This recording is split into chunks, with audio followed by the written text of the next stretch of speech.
Music by Mantu Mani.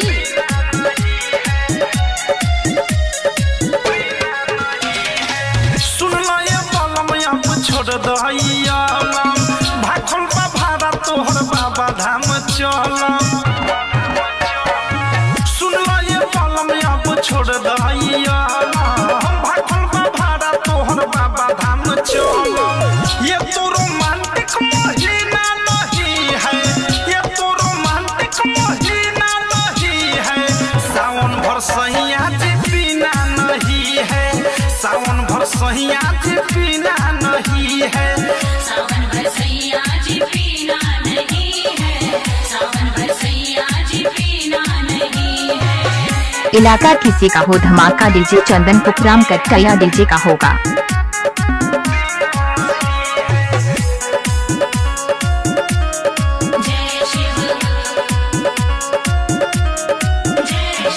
घर जाना हो तैका डर जाना हो, ये पिया कर बोलमुआ सुधर जाना हो।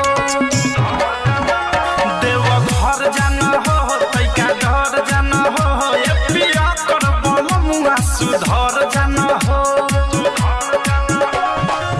पीते ना ऐसा कोई दीना नहीं है, पीते ना ऐसा कोई दीना नहीं है। सावन भर सैया जी बिना नहीं है, सावन भर सैया जी बिना नहीं है। सावन भर सैया जी पीना नहीं है, सावन भर सैया जी पीना नहीं है। इलाका किसी का हो धमाका डीजे चंदन मुकेश का होगा। बोल बम भोला बलम। डीजे विकास सिमरही। कहे प्रेमियों देश तू पिए लहर में से असो जाए के बाटे हो बाबा के देश। कहे अनुराग देश तू पिए लहर में से असो जाए के बाटे हो बाबा के देश।